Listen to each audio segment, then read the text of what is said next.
and I'm glad you're here because I'd love to hear your thoughts on Game 6. Washington beat Chicago. We can disregard the score. Just say Washington beat Chicago. We got it done. I'm happy we got it done. But, Will, I have to be honest, that was ugly. That was very ugly. And that's one of those where you're like, oh, Washington, you're like, you're not sitting here saying Washington. You're just, we're here. We're here. We survived. Yeah. What are you thinking, man? Yeah, I did not wear my victory polo on Friday at work. No, I was thinking about it. I was like, if they win, I'm doing it. I was like, I don't care. I got phone calls, video calls. People can see the Redskins logo. I'm happy to talk about it. Not after that one. I was like, no, thank you. But how poetic is the NFL? Because how do we win the game?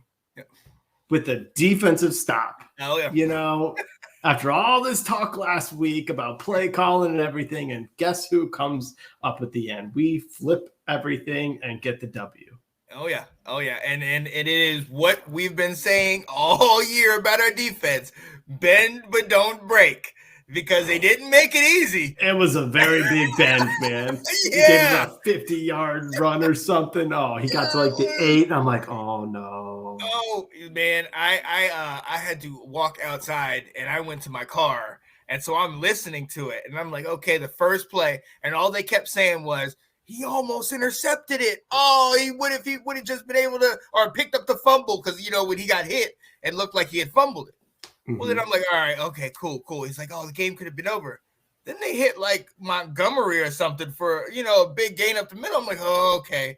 And then they run with Fields, and I'm just like, oh my God. He could have scored. He could have scored.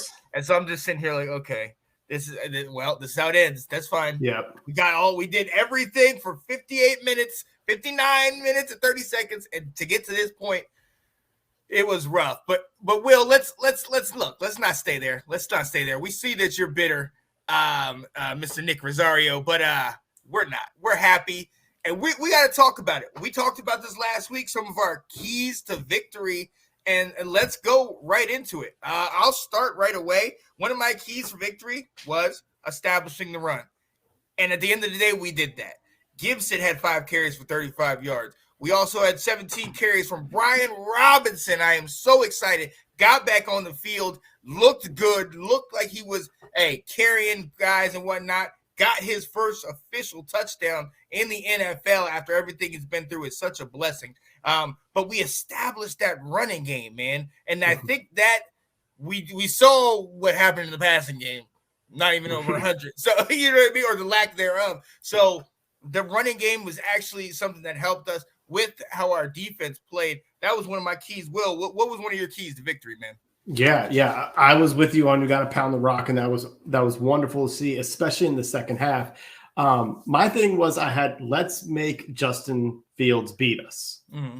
And that worked to a T. The amount of sacks he took, the inaccurate throws, that really helped us. Part of that also, though, was let's stop the run to make him do that.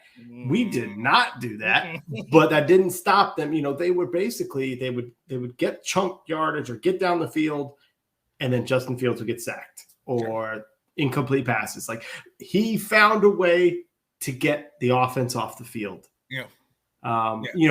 Nick and Delilah were talking about, taking the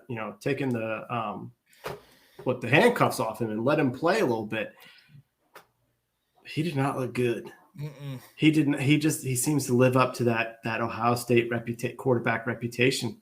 It's just like he just seems like another one. He's just, I really liked what Herbstreit said. He's like, when a quarterback's holding on to the ball too long, it's because he's not sure of what's out there, what he's reading, and he's waiting for the guy to get open. And that's the problem with Ohio State quarterbacks over and over and over. It's a college system. Yeah. And so I know I'm going way off our keys to the game, but he certainly, we said, let's make Fields try and beat us, and he couldn't. Yeah. That helped us. No, absolutely. Yeah, that's one of the things I said, make him beat us. And essentially, he didn't beat us, but he did have a good, did a good job trying. He made it exciting at the end. Yeah, definitely. And I mean, all purpose, he had just under 280 yards. So we didn't really stop him. We wanted him to beat us. He didn't beat us completely, but he definitely got some good shots in there. But one of the other things that I was thinking, I didn't necessarily say, we have to win the turnover battle. We did. Getting that huge, and we saw that fumble by Jones on the punt return changed the ball game. That was the break that we needed, and it came just at the right time. Because I'm going to be very honest with you, I don't know that we could have done it otherwise. Yeah, without having that short field. Mm-hmm. You said I know you got one more. What you got? I did. I said I was anticipating this being an offensive explosion game for Washington because the Bears don't really have much of a pass rush. Boy, was I wrong. Yeah. Oh man. Yeah, that was ugly. It wasn't. I look, and then, like I said to Nick and Delilah yesterday, I sang the song "Hail, Let's Go." But that's it. I said after that, I'm good. I'm not gloating over that victory. No. That was one of those where it's like, okay, let's just go get on the bus, get out of town. Like it wasn't pretty at all. If Nick wasn't on here watching, I probably wouldn't be going on and on about our victory. Right. Yeah. Exactly. Thanks for watching. If you like that clip, be sure to check out the other great content from the Let's Talk Football community. And as always, please like, subscribe, and hit that notification bell so you'll be notified when more great content like this becomes available.